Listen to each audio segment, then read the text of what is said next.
2021년 한국인터넷진흥원 정책 연구 성과에 대한 오후 발표를 시작하겠습니다. 네 번째 키워드는 Privacy Policy and Laws입니다. Privacy Policy and Laws에 대한 첫 번째 발표는 2022 개인정보보호 7대 이슈에 대해 한국인터넷진흥원 개인정보보호본부 권현준 본부장님께서 준비해 주셨습니다. 발표 함께 듣겠습니다.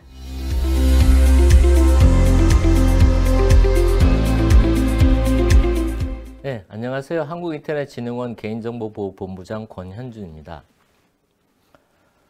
오늘 제가 말씀드릴 내용은 2022년도에는 과연 개인정보보호 관련돼서 어떤 이슈들이 있을지에 대해서 말씀드리고자 합니다. 그래서 저희가 7대 이슈를 골라봤고요. 그래서 7대 이슈를 오늘 발표 자료는 7대 이슈를 선정하게 된 약간의 배경과 그리고 7대 이슈에 대해서 설명을 바로 드리도록 하겠습니다. 저희가 이제 7대 이슈를 고르기 위해서 조사 방법 쪽을 보시면 국내 언론이나 연구 보고서, 논문 등을 이제 참조를 해서 저희가 한 1월 달부터 9월 달까지 데이터를 모아가지고 이걸 분석을 했고요. 그래서 거기에서 이슈 키워드를 발굴을 했습니다. 그래서 약 20개 정도의 이슈 후보를 선정을 했고요. 그리고 거기서 개인정보 전문가들 약 50명을 대상으로 설문을 해서 현재 7대 이슈를 선정하게 되었습니다. 그래서 이 부분들은 저희가 뭐 독단적으로 한 것은 아니고 여러 분야의 전문가들의 의견을 들어서 선정한 것이라는 것을 말씀드리고 시작을 하겠습니다. 7대 이슈는 이제 이렇게 보시는 것처럼 1번부터 7번까지가 있고요. 그래서 보시면 금융을 넘어 전 산업 분야로 확산되는 마이데이터라는 이슈가 있고요. 그리고 데이터 가치를 높이는 가명 정보의 활용 확산, 그리고 3번 신기술 환경에서 개인 영상정보 보호와 상업적 활용의 조화, 그리고 AI 등 신기술 기반 데이터 시대에서 새로운 개인정보 이슈가 심화되고 있다는 것, 그리고 개인정보 보호 위반 행위가 증가되고 있고 이에 맞춰서 과징금 기준을 좀 더 합리화해야 된다는 이슈가 있고요. 그리고 삶의 편리성과 프라이버시를 위협하는 두 얼굴을 가진 글로벌 빅테크에 대해서 어떻게 대응할지, 이런 부분들이 이슈가 될 것 같고요. 그리고 마지막으로 코로나로 인한 비대면 시대에서 이제 플랫폼의 역할이 크게 강조가 되고 있고요. 이래서 이런 온라인 플랫폼이 이용 확대가 되면서 개인정보 보호 측면에서는 어떤 이슈들이 있는지, 이런 부분들이 7대 이슈로 저희가 뽑았습니다. 그래서 먼저 첫 번째 이슈부터 설명드리겠습니다. 먼저 첫 번째 이슈는 이제 마이데이터 이슈인데요. 마이데이터는 이제 개인정보 전송 요구권이라고 해서 내 개인정보를 정보 주체인 나에게 또는 내가 필요로 하는 어떤 기업에게 이제 전송해 달라고 요구하는 권리가 되겠습니다. 그래서 개인정보 같은 경우는 이제 데이터 경제에서 데이터가 이제 기반이 되는데 그 데이터의 대부분 약 75% 정도가 개인정보라고 합니다. 그래서 데이터 경제 시대에 가장 중요한 게 개인정보가 큰 자원으로 활용이 되고 있고요. 그래서 이러한 개인정보를 제대로 활용하기 위해서 개인정보 전송 요구권에 근거한 데이터 이동이 좀 원활했으면 좋겠다고 하는 게 이제 마이데이터가 되겠고요. 그래서 이런 마이데이터 사업은 금융 분야를 중심으로 해서 이제 추진이 되고 있었습니다. 그래서 이러한 시범 사업들이 전 분야로 확대될 필요성이 있다는 게 또 공감을 얻었고요. 그래서 개인정보보호법에 개정을 추진하게 되는데요. 그래서 법제도를 이제 개인정보보호법은 개인정보의 일반법이기 때문에 여기에 규정을 하게 되면 어떤 금융 분야나 특수 분야뿐만이 아닌 모든 분야에 대해서 개인정보 전송 요구권이 이제 효력이 미치게 되니까, 그래서 개인정보보호법 개정을 추진을 하게 됐고요. 21년 9월 달 올해 이제 국회에 제출을 했습니다. 그래서 이 부분이 개정이 되면 개인정보 전송 요구권이 일반 생활 전반에 걸쳐서 법제도가 마련이 되는 계기가 되겠습니다. 그럼 이 부분에 있어서 법제도만 마련이 되는 게 아니라 데이터 표준화도 상당히 필요합니다. 왜냐하면 이종 분야 간의 이제 개인정보 이동이 원활해야 되기 때문에 이에 대해서 이를 지원하기 위해서는 데이터 표준화가 필요하고요. 그리고 이런 전송을 지원해주는 플랫폼 등이 종합적으로 추진될 필요가 있겠습니다. 그리고 전 분야 마이데이터 사업을 추진을 하려고 그러면 아무래도 범부처 협력 체계 구축이 필요하고요. 이런 부분들에 대한 세부적인 시행 방안 마련이 필요해서 이런 활동들이 내년에 크게 있지 않을까 하는 예상을 하고 있습니다. 그리고 두 번째 이슈는 가명정보 활용 확산인데요.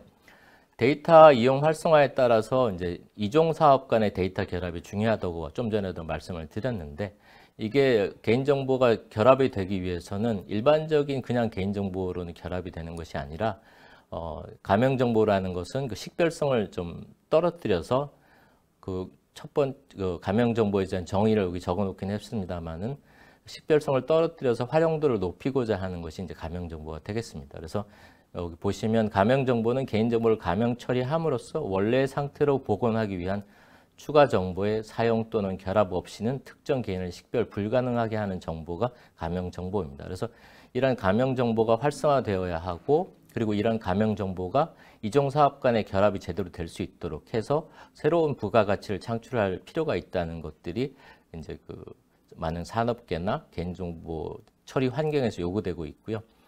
이러한 가명정보 결합 전문기관을 올해 저희가 한 18개를 작년부터 해서 지정을 해서 운영을 하고 있고요. 또 금융위는 금융보안원 등 해서 약 4개의 데이터 전문기관, 그래서 총 22개의 이제 가명정보를 결합해주는 기관이 지정돼서 운영이 되고 있습니다. 그래서 이제 내년에는 보면 이런 가명정보 활용 확산을 위해서 규정이나 가이드라인을 저희가 이제 작년에 만들고 올해 개정을 해오고 있는데, 이런 부분들이 조금 더 개정이 되고 제도가 좀 안정화될 필요가 있겠고요. 그리고 관련된 기술 개발이 계속 추진될 필요가 있겠습니다. 그래서 관련된 이제 상황으로는 보시면 데이터 산업 기본법이 제정이 되어서 데이터 관련된 생산 공유 활용에 대한 제도 기반이 완성이 됐고요. 그리고 가명정보 활용 종합 지원 플랫폼 구축이나 가명정보 결합 종합 지원 시스템 등이 고도화되는 사업들이 내년에 있을 예정입니다. 그리고 가명 익명 처리 관련된 기술들이 조금 더 개발될 필요가 있어서 이에 대한 노력이 필요하고요. 그리고 데이터 결합이나 연계에 대한 국제 표준 연구 등도 내년에 추진될 것 같습니다. 그리고 신기술 환경에서 개인지 영상정보 보호에 대한 요구가 있고요. 그래서 이것들을 어떻게 보호하고 어떻게 산업적으로 활용할지에 대한 이슈가 주된 이슈가 되겠습니다. 보시면 4차 산업혁명이 이제 도래하면서 CCTV의 활용도가 되게 높아졌고요. 이에 따른 그 개인 영상 정보가 많은 다양한 기기에서 보편적으로 이용되고 있고, 이런 측면에서 현재의 규제 제도가 좀 제한적이거나 한계가 있지 않은가라는 반성들이 있습니다. 보시면 독거 어르신 보호나 반려동물 확인 등을 위해서 가정용 CCTV가 확산이 되고 있고요. 또 스마트 시티 구축이 되면서 CCTV가 많이 보편화되고 있습니다. 또 드론이나 웨어러블 카메라, 자율주행차 등도 이런 영상정보 처리 기기를 동반하고 있습니다. 또 감염병 예방을 위해서 확진자 동선 추적 등에도 AI 지능형 CCTV가 등장을 하고 있죠. 이런 환경 변화 속에서 이제 저희들은 이러한 신기술 환경에서 개인 영상 정보가 어떻게 활용되고 어떻게 보호돼야 될지에 대한 법제도 개선 노력이 지속적으로 이루어져야 할 것 같습니다. 그래서 열화상 카메라나 이런 영상 정보 처리 기기에 대해서 고려한 새로운 운용 기준을 개선할 필요가 있겠고요. 그리고 이동형 영상정보 처리 기기들까지 포함한 영상정보보호법이라는 새로운 법에 대한 제정 논의도 있고요. 아니면 개인정보법 자체에서 일부 개정한 논의들도 있습니다. 그래서 법안이 국회에 지금 한 5건 정도가 올라가 있고요. 그리고 개인 영상정보 관련돼서는 기술들도 많이 개발이 필요한데, 여기 보시면 실시간 마스킹 시스템이나 이런 식으로 개인 영상정보 보호 기술들의 개발이 추진되고 있습니다. 다음 이슈 4번은 AI 등 신기술 기반 데이터 시대입니다. 이런 신기술 기반 데이터 시대에서 새로운 개인정보 이슈들이 이제 등장을 하고 있고요. 보시면 이제 빅데이터 기반으로 AI 등 신기술이 등장하면서 현재 우리의 동의 기반 법제도와 상당히 상충한 면들이 있다고들 얘기를 합니다. 그래서 자율주행차나 드론 이런 다양한 유무인 이동체를 통해서 개인정보 수집이 빈번하게 발생하고 있고요. 저희 정보 주체가 모르는 사이에 부지불식간에 개인정보 수집되고 이용되고 심화되는 환경들이 등장을 하고 있고요. 그리고 챗봇이나 메타버스 이런 신기술 이용 시에 또 개인정보가 어떻게 생성되고 공개되는지에 대한 문제, 그리고 신기술 환경하에서 개인정보 자기결정권, 자기정보 통제권이라고도 하는데 이 부분하고, 그리고 프라이버시 보호 기술의 개발이 필요하다는 의견들이 많이 등장을 하고 있습니다. 그래서 이러한 환경 변화 속에서 이제 신기술 개인정보 보호에 대한 기술 개발이 많이 추진이 필요하고요. 그리고 신기술 개인정보 보호에 대한 어떤 가이드나 정책 개발도 필요할 것 같습니다. 그래서 저희가 지금 올해까지는 이제 자율주행차 관련돼서 포함한 드론 자율주행차를 포함한 유무인 이동체에 관련된 개인정보 보호 가이드라인을 개발할 예정이고요. 이러한 부분은 이제 이 단연 이런 서비스뿐만이 아니라 앞에서 나온 새로운 AI 등 신기술에 관련된 가이드라인이나 이런 그 정책들을 많이 개발할 생각이고요. 그리고 개인정보 활용 기술 개발 로드맵을 저희가 수립을 했습니다. 그래서 22년부터 26년까지 로드맵을 수립을 했고 관련된 우수 기술들을 계속 지속적으로 발굴해서 추진해 나갈 필요성이 있겠습니다. 네, 그리고 이슈 5번은 이제 과징금 기준 합리화인데요. 개인정보 보호는 그동안 개인정보 활용되는 서비스에서 위반 행위들이 많이 발생을 했었는데 특히 4차 산업혁명 시대 또 데이터 혁명 시대라고도 하죠. 이런 데이터 시대에서의 그런 위반 사례가 증가하고 있는 게 사실입니다. 옆에 이제 표에 보시면 개인정보는 유출된 것으로 끝나는 게 아니라 그것이 유출이 된 다음에 보이스피싱이나 스미싱 등 또 다른 인터넷 사기 피해로까지 이어지고 있기 때문에 개인정보 유출에 대한 철저한 관리와 불법 유통에 대한 위반 사례들을 잘 다스릴 필요가 있겠습니다. 그래서 전 세계적으로 개인정보 침해에 대해서 규제와 단속이 강화되고 있고요. EU GDPR 등 뉴스를 많이 보셔서 아시겠습니다만은 GDPR에서 약 전 세계 매출액의 4% 그리고 아니면 2천만 유로 이런 식으로 과징금 부과 기준도 상당히 높아졌고요. 그리고 과징금 부과 사례도 증가를 하고 있습니다. 그리고 앞에 보신 것처럼 두 번째 밑에 거 보시면 경제적 이득을 목적으로 개인정보 침해 행위가 일어난 거에 대해서 형벌 중심의 규제 체계가 과연 실효성이 있느냐라는 지적들도 있었습니다. 그래서 이런 부분들이 지적이 되어 있었고요. 그래서 이런 부분에 대응하기 위해서 이제 글로벌 스탠다드를 고려해서 과징금 기준을 좀 합리화할 필요가 있겠다. 그래서 이 부분에 대한 논의가 내년에도 크게 이어질 것 같습니다. 현재 관련된 그 법안은 저희가 이제 국회에 제출이 되어 있고요. 그래서 과징금 부과 기준을 관련 매출액에서 전체 매출액으로 바꿔서 상향 조정하는 법안이 국회에 계류가 되어 있고, 근데 이제 이런 과징금 기준이 높아진 거에 대해서 저희가 합리적인 산정 기준이 필요하겠고요. 그래서 과징금에 부과할 때 그 기준 위반 정도가 어느냐에 따라서 비례성 그리고 효과성을 같이 고려하는 합리적인 산정 기준 그리고 절차 연구가 필요하겠습니다. 그리고 전문가나 산업계 시민단체가 두루 참여해서 이러한 과징금 부과 기준이 합리적으로 산정될 수 있도록 여러 분야의 다양한 의견들을 모아서 부과 기준을 만들고 이런 산정 기준을 만드는 연구반과 이런 것들 운영이 필요하다고 하겠습니다. 그리고 삶의 편리성과 프라이버시 위협에 관련돼서 글로벌 빅테크 기업의 양면성에 관한 이슈가 있겠습니다.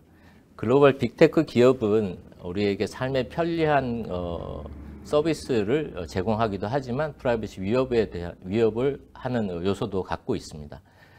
글로벌 빅테크 기업의 시장 지배력 확대에 따라서 부작용이 있다는 것은 많은 국가들이 인식하고 있고요. 그래서 중국이나 미국들도 다양한 법 제도를 마련하고 있습니다. 그리고 이러한 그 이슈에 대해서 기업들도 스스로 알고 있어서 알고리즘 편향성이나 아동 청소년 대상으로 타겟팅 광고 등이 이슈가 되면서 기업 스스로도 아동 개인정보 보호 정책이나 정치, 인종, 타겟 광고, 포기 등 다양한 대책들을 마련하고 있습니다. 국내도 이러한 흐름에 맞춰서 글로벌 빅테크 기업을 대상으로 과징금을 부과한 사례가 늘고 있고요. 올해 같은 경우는 이제 국내 정보 주체의 개인정보 침해 행위에 대해서 페이스북이나 넷플릭스, 구글 등에 대해서 과징금 66.6억을 부과하는 등 규제를 하고 시정 조치도 내린 바가 있습니다. 그래서 이러한 그 규제가 좀 늘어날 것 같고요. 그리고 글로벌 빅테크 기업은 한 나라가 대응할 수 있는 규모가 아닌 경우들이 많기 때문에 국내외 개인정보 감독기구들 간의 협력이나 공조가 많이 필요한 상황이겠습니다. 그래서 이런 빅테크에 대한 그 관리 대응을 하기 위해서는 감독기구들이 서로 협력하는 국제 협력이 좀 많이 있을 수가 있겠습니다.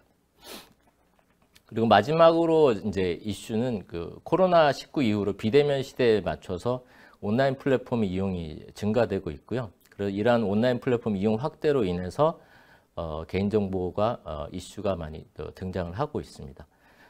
한국소비자원의 그 통계에 따르면 국민의 디지털 소비가 19년에 비해서 21년도에 약 2배 이상 증가했다고 얘기를 하고 있습니다.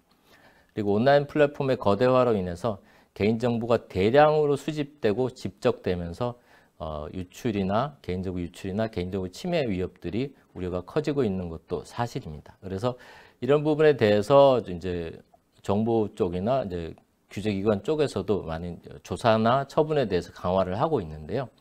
올해 같은 경우만 해도 네이버, 쿠팡, 이베이, 코리아 등 오픈마켓 사업자에 대해서 개인정보 처리 위반으로 과태료를 부과한 사례가 있고요. 또 AWS를 이용하는 4개의 온라인 플랫폼 사업자를 대상으로 과징금이나 과태료를 부과한 바가 있습니다. 이러한 온라인 플랫폼의 영역은 계속 넓어지고 있기 때문에 이를 통한 위반 행위가 계속 발생할 우려가 있고요. 이에 대한 조사나 처분이 지속적으로 강화될 것 같습니다. 그리고 온라인 플랫폼 독점화나 맞춤형 광고 규제 등은 개인정보 이슈 이외에도 이런 규제들이 공정이나 방통위 등을 통해서 진행될 것 같습니다. 이상 개인정보 관련된 이슈, 7대 이슈를 살펴봤습니다. 예, 감사합니다. 네, 발표 잘 들었습니다. 발표 준비해 주셔서 감사드립니다.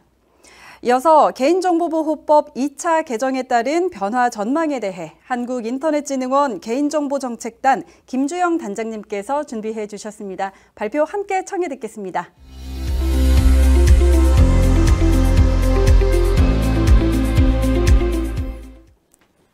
안녕하십니까. 개인정보정책단장 김주영입니다.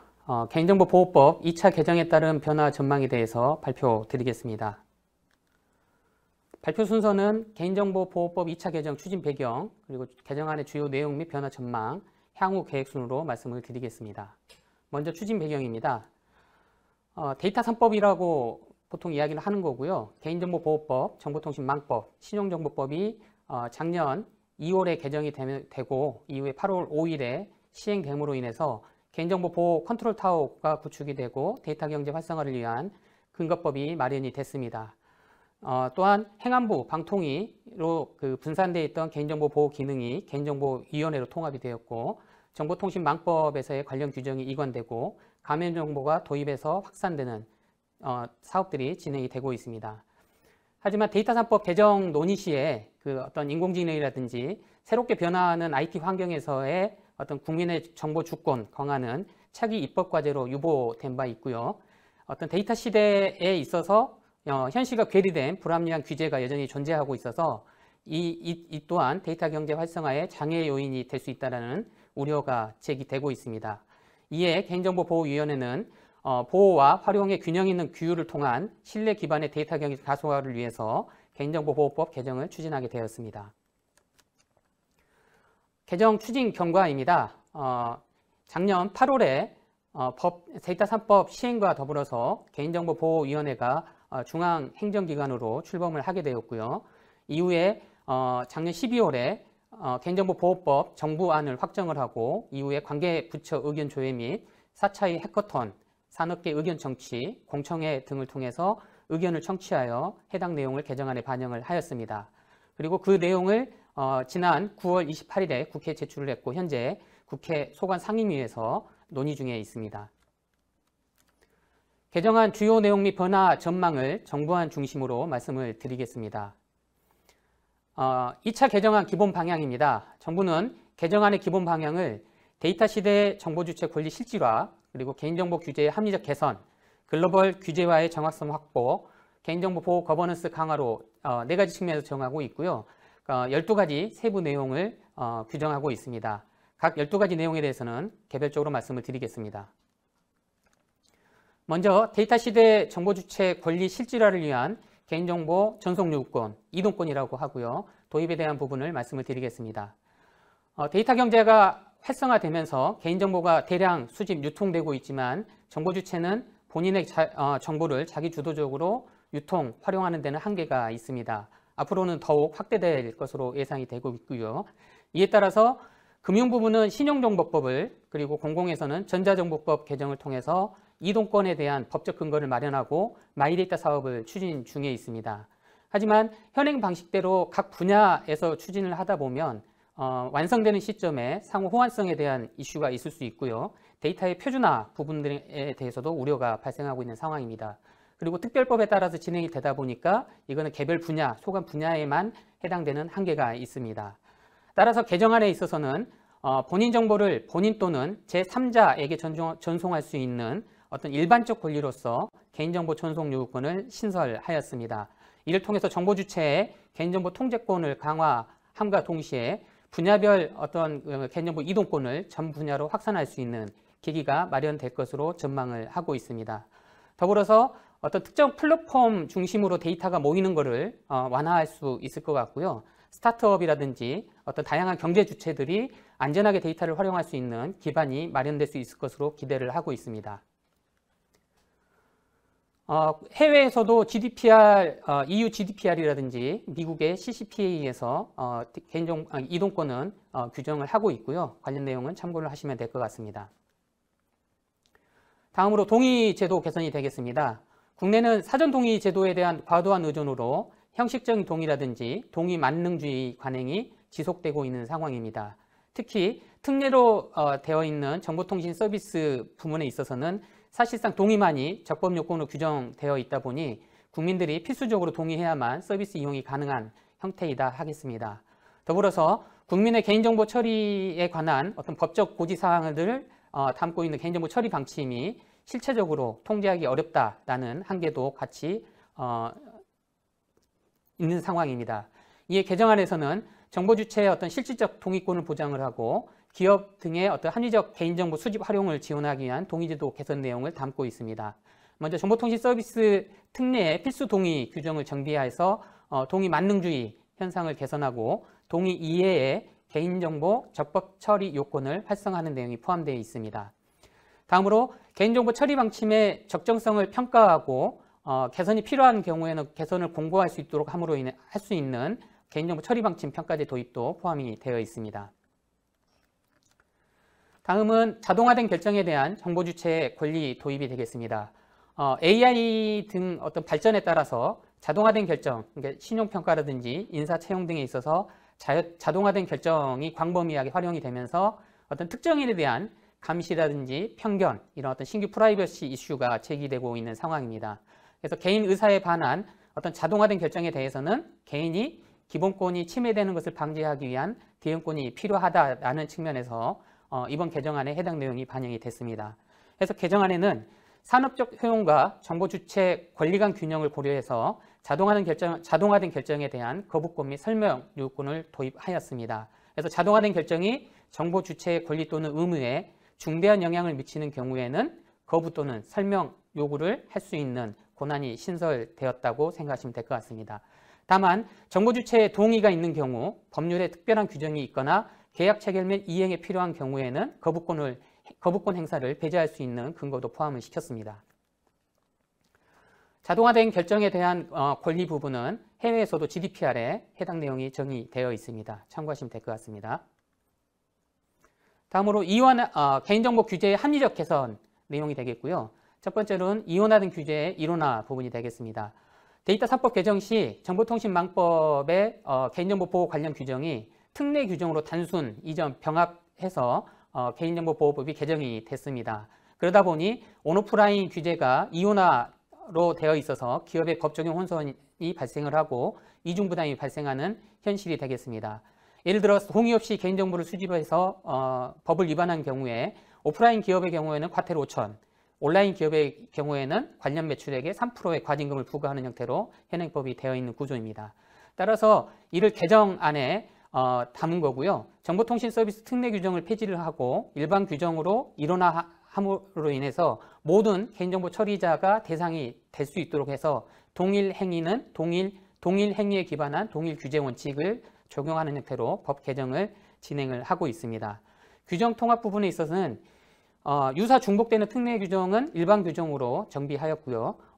정비해서 온오프라인 사업자 간 상이한 규정 내용과 벌칙을 단일화하였습니다. 그리고 적용을 특례 규정에만 있는 손해배상 제도라든지 국내 대리인 제도 등은 일반 규정으로 전환해서 모든 분야에서 확대 적용할 수 있도록 규정을 담고 있습니다. 추가적으로 말씀을 드리면 개정 방향은 앞서도 말씀드렸듯이 모든 수범자 동일 규제 원칙에 따라서 국민의 개인정보를 강하게 보호할 수 있도록 특례 규정을 정비하는 부분이 되겠고요. 사업자에게 불합리한 규제라든지 실효성이 없는 규제는 완화 또는 폐지하는 형태로 개정 방향을 정리하고 있습니다. 네, 다음으로 이동형 영상기기 개인 영상정보 보호 근거 마련에 대해서 말씀을 드리겠습니다.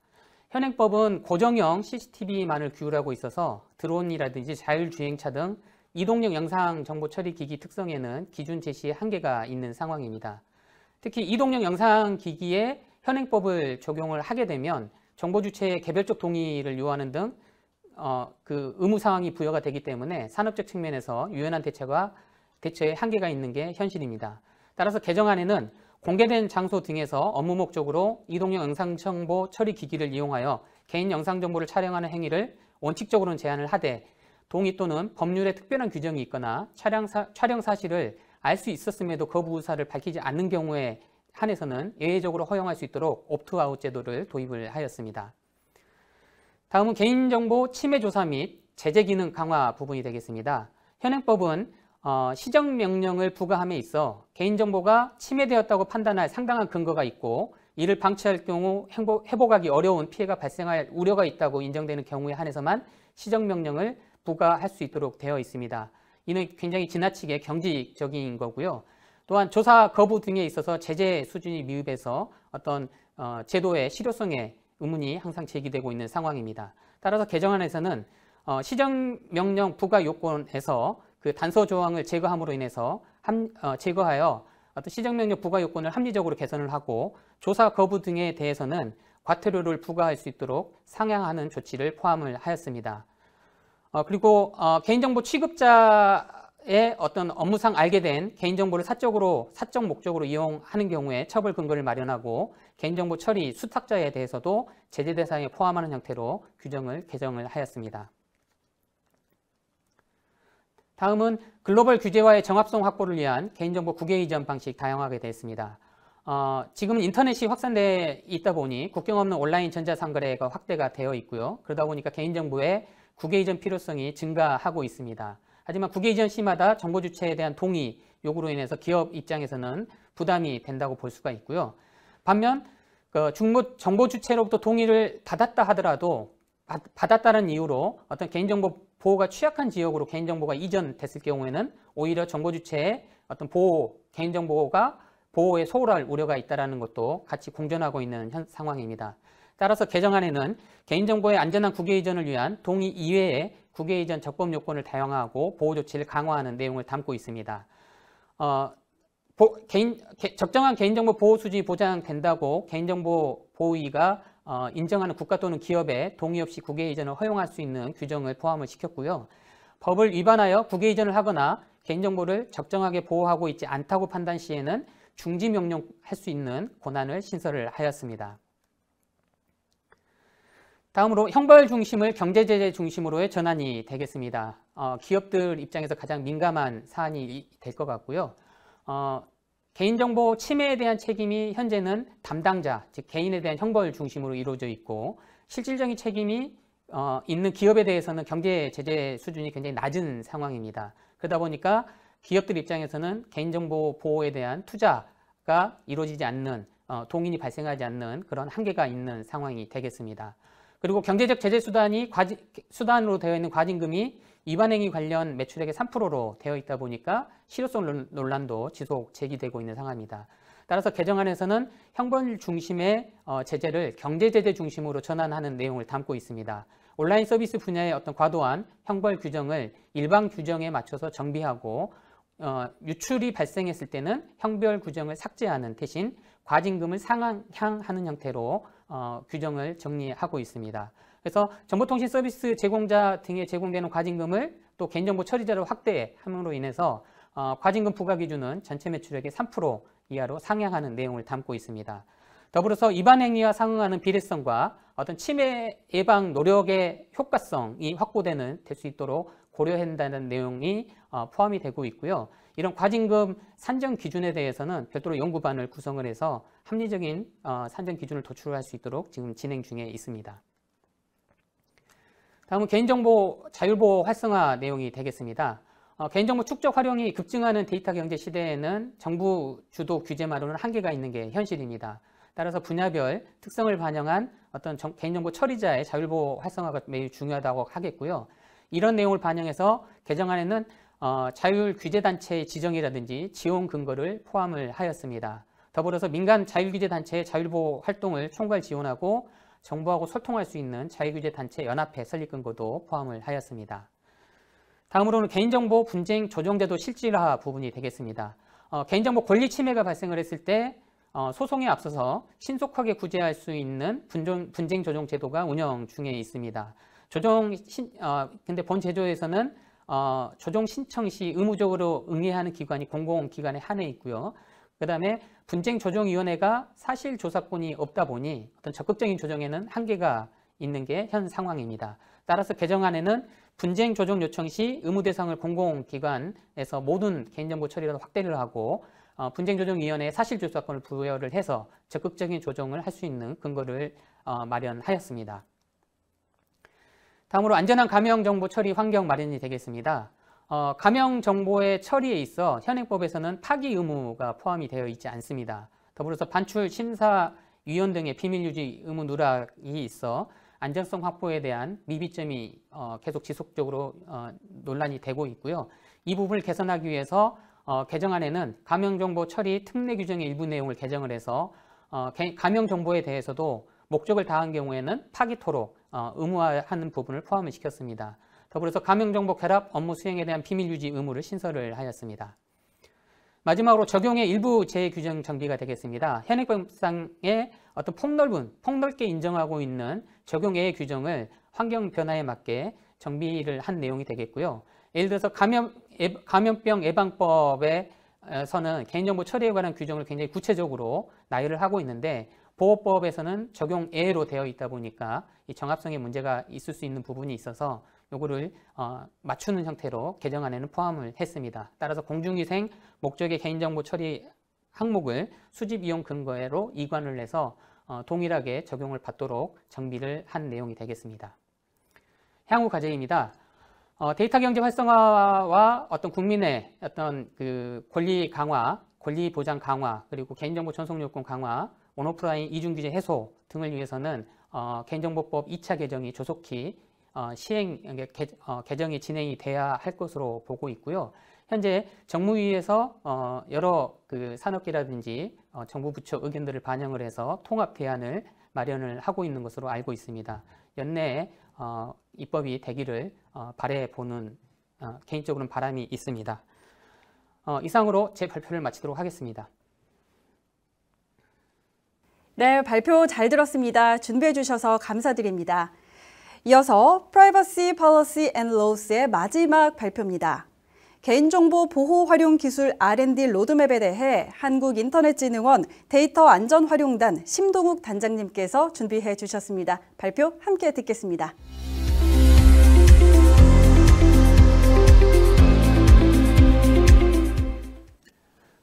안녕하십니까. 한국인터넷진흥원 데이터 안전활용단 심동욱입니다. 제가 오늘 말씀드릴 내용은 개인정보 보호 활용 기술 R&D 로드맵에 대해서 말씀드리겠습니다. 추진 배경, 그리고 개념 및 기술 분류, 동향 분석, 그리고 대상 기술 선정, 로드맵 순으로 말씀드리겠습니다. 먼저 추진 배경입니다. 인공지능, 블록체인 등과 같은 신기술이 이제 등장을 하고 가명정보, 마이데이터 같이 데이터 경제 활성화 정책이 추진되면서 데이터 활용에 대한 관심이 고조되고 있습니다. 데이터 경제 가속화에 따라서 정보 주체들이 생각하는 개인정보에 대한 중요성도 같이 증가를 하고 있고요. 그리고 공공기관이나 민간기업과 같은 처리자 입장에서도 기술 개발과 보급 촉진에 대한 중요성을 높게 보고 있습니다. 또한 그 데이터 활용에 관련된 그것뿐만 아니고 작년에 개인정보보호법이 통과되면서 중앙행정기관으로서 개인정보보호위원회가 출범을 하게 되었고요. 그간 법제도를 중심으로 이루어졌던 개인정보에 대한 그 발전 흐름에 기술적 지원이 중요하다라는 그런 필요성이 이제 부각이 돼서 그 로드맵 작업을 진행을 하게 되었습니다. R&D를 진행을 이제 하게 될 때 개념 정리와 기술 분류가 이제 반드시 필요하게 될 텐데요. 개인정보 보호는 다들 아시는 것처럼 정보 주체의 개인정보에 대한 자기결정권을 보장하는 것이라고 볼 수 있습니다. 나에 대한 정보가 언제 누가 어떻게 쓰는지 이런 부분들을 이제 결정할 수 있는 권리라고 볼 수 있고요. 이를 위한 기술적 정의는 정보 보안 기술을 기반으로 개인정보의 생애주기 특성에 맞는 보호와 안전 활용, 그리고 정보 주체 권리 보장을 위해 필요한 기술로 볼 수 있을 것 같습니다.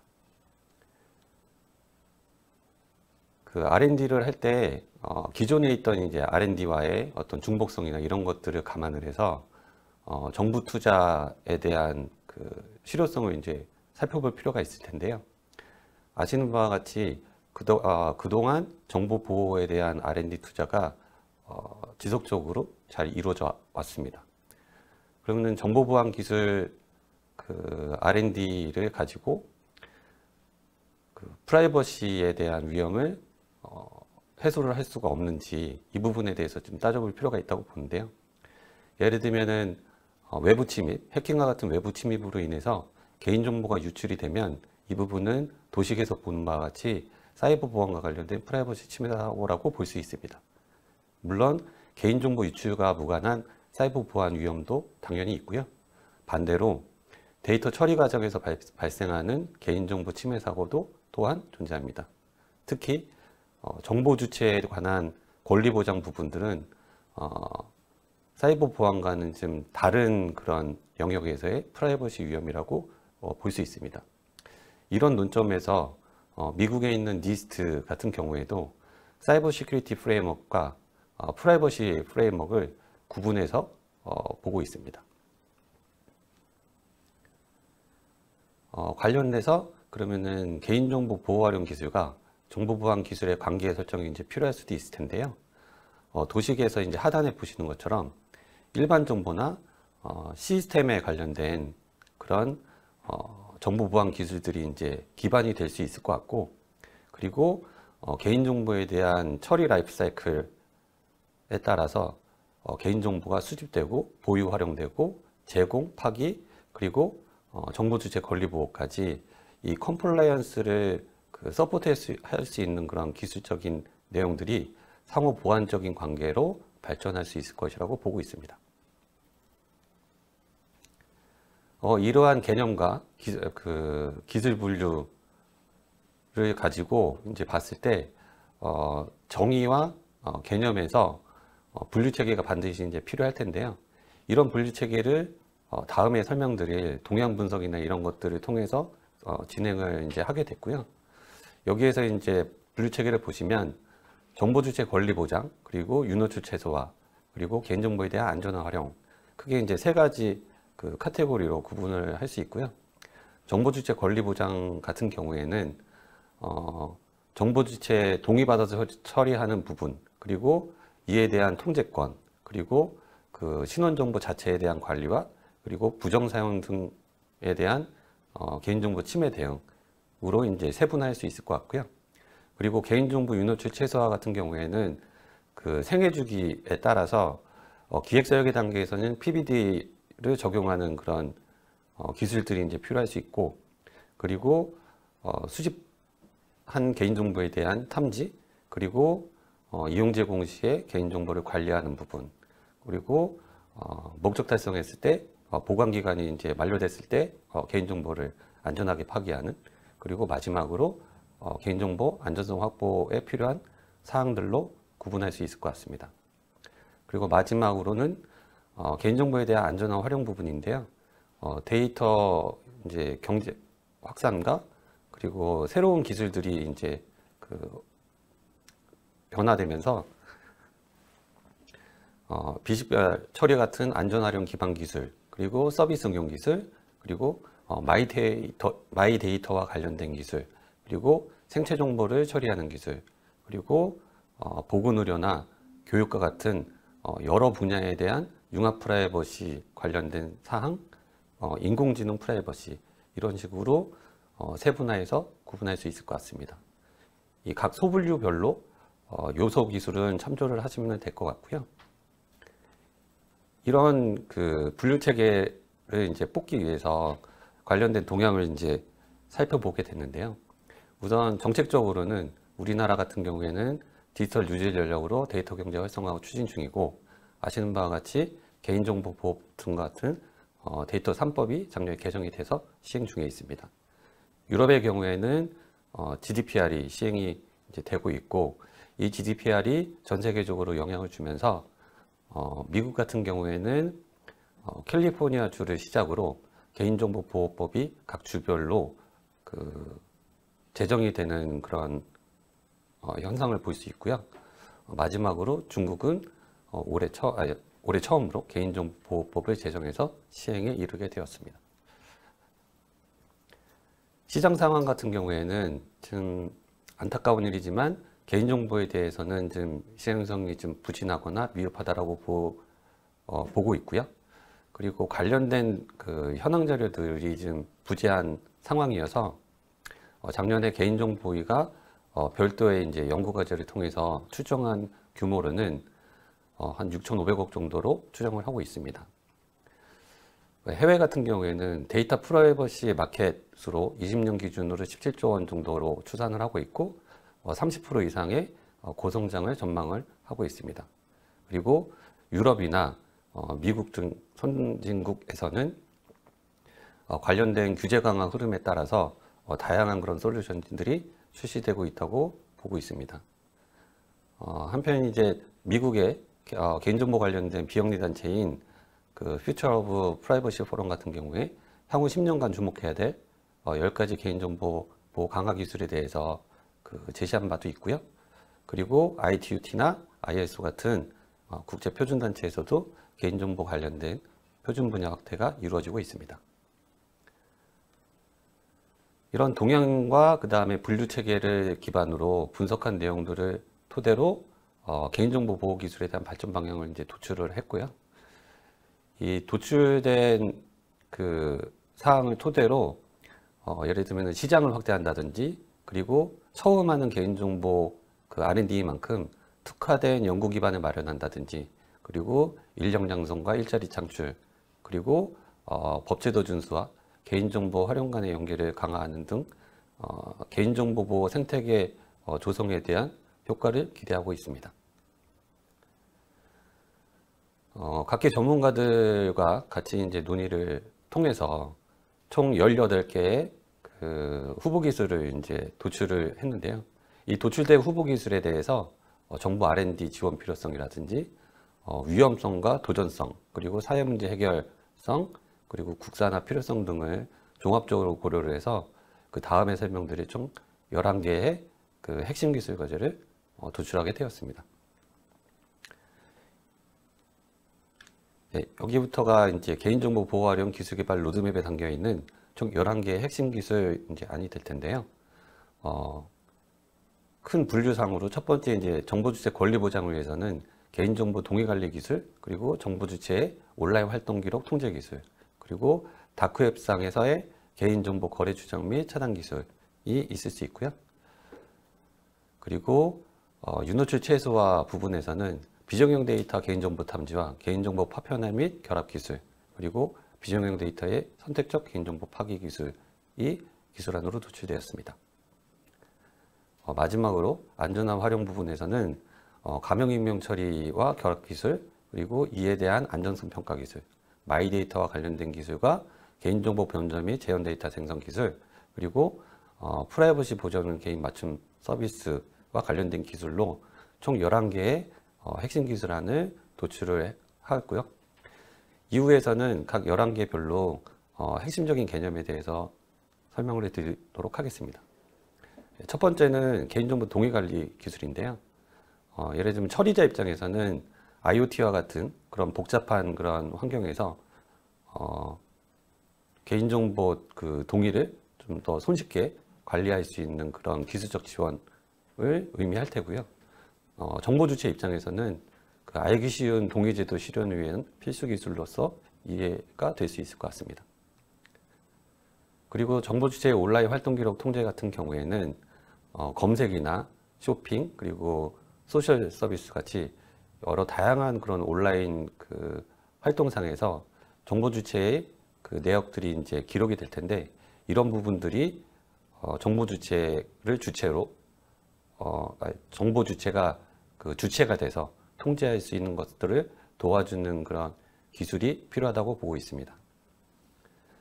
그 세 번째는 다크웹 개인정보 거래 추적 및 차단 기술인데요.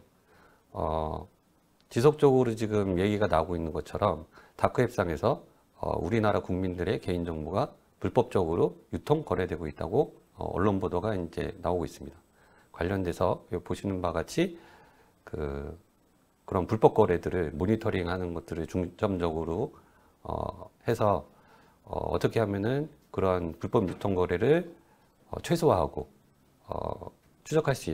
추적을 해서 차단을 할 수 있는지 이런 부분들에 대한 기술적 서포트를 고민하고자 하는 과제고요. 아시는 바와 같이 다크웹 상에서는 개인정보뿐만 아니고 다양한 범죄에 대한 정보들이 유통되고 있습니다. 그래서 관련된 부처들과 좀 협력이 필요한 과제라고 볼 수 있겠습니다. 다음은 이제 비정형 데이터에서의 그 개인정보 탐지 기술인데요. 텍스트나 영상, 음성 등과 같은 그런 다양한 비정형 데이터에서 개인정보를 식별 탐지할 수 있는 기술들이 지속적으로 고도화돼서 이루다와 같은 그런 사고들을 좀 도움을 줄 수 있는 그런 R&D가 필요하지 않겠느냐라고 보고 있습니다. 그리고 신분증과 같은 그런 민감한 그리고 중요한 정보들을 이미지화해서 전송하는 그런 경우들이 있으실 수 있는데요. 이런 경우에 개인들이 식별할 수 없도록 분해해서 보관하고 필요할 때 다시 결합을 해서 활용하는 그런 개인정보 파편화 및 결합 기술도 필요하다고 보고 있습니다. 그리고 텍스트나 음성, 영상 등 개인정보를 선택적으로 이제 삭제, 파기하기 위한 내용인데요. 개인정보에 대한 파기는 제도적으로 꼭 이제 지켜야 되는 항목인데 이런 부분들이 신뢰를 가지고 좀 더 효율적으로 처리될 수 있도록 예를 들면 자동 파기를 한다든지 아니면 여러 그 DB에 분산되어 있는 개인정보를 일괄 파기한다든지 이렇게 처리자들이 좀 더 수월하게 법적 의무를 준수할 수 있는 것들을 지원해 줄 수 있는 기술이 필요하다고 보고 있습니다. 그리고 그 가명 익명 처리에 대한 기술은 지금 현재도 이제 일부 있긴 한데요. 작년에 이제 그 유럽의 애니사 같은 경우에는 어드밴스드 수도니마이제이션 테크놀로지라 그래서 암호를 기반으로 한 좀 차세대 이제 가명 처리 기술을 발표한 바가 있는데 이런 것처럼 좀 더 데이터 그 특성이나 상황에 맞게끔 좀 최적화된 형태의 그 가명익명 처리, 고도화된 가명익명 처리 기술과 결합 기술에 대한 R&D도 필요하리라 보고 있습니다. 당연히 이제 가명익명 처리에 대해서는 반대로 이제 안전성을 평가할 수 있는 그런 기술 개발도 뒤따라야 할 테고요. 그리고 지금 2차법 개정안에도 이제 논의되고 있는 사항인데 마이데이터에 대해서 데이터를 표준한다든지 전송을 신뢰성을 높인다든지 데이터를 안전하게 관리하는 등 이런 마이데이터 관련된 기술도 필요하다 봅니다. 그리고 개인정보를 일부러 변조하거나 그 다음에 실제 데이터와 유사한 특성을 갖는 모의 데이터, 재현 데이터를 생성하는 기술도 특히 이제 인공지능 등에 필요한 학습 데이터를 생성하는 경우 등 다방면에 이제 활용도가 높을 것으로 보고 있고요. 그리고 마지막으로 개인정보를 노출하지 않고 자격이나 경력 등을 증명을 해서 원본 정보를 이제 제공하지 않고 딱 필요한 결과값만 이제 내는 것처럼 프라이버시는 보존하지만 개인의 이제 맞춤형으로 이제 서비스를 제공할 수 있는 그런 기술들도 필요할 텐데 영지식 증명이나 연합학습 그리고 차분 프라이버시 같은 그런 기반 기술들이 활용될 수 있을 것으로 예상이 되고 있습니다. 네, 여기까지 이제 준비된 내용인데요. 내년도에는 그 총 4개 과제 규모로 30억 원 정도를 투자를 할 예정이고요. 아까 말씀드렸듯이 개인정보의 보호와 활용에 관련된 그 기술 개발의 투자는 이번이 이제 처음 시작을 하게 됩니다. 처음 시작하는 것인 만큼 학계나 아니면 산업계에서 많은 관심과 참여가 필요할 것 같고요. 민간 학계 모두 같이 협력을 할 때만이 앞으로도 중장기적으로 개인정보 보호 활용에 대한 어떤 생태계 조성이 수월하게 진행될 수 있으리라고 생각하고 있습니다. 감사합니다. 네, 발표 잘 들어봤습니다. 준비해 주셔서 감사드립니다.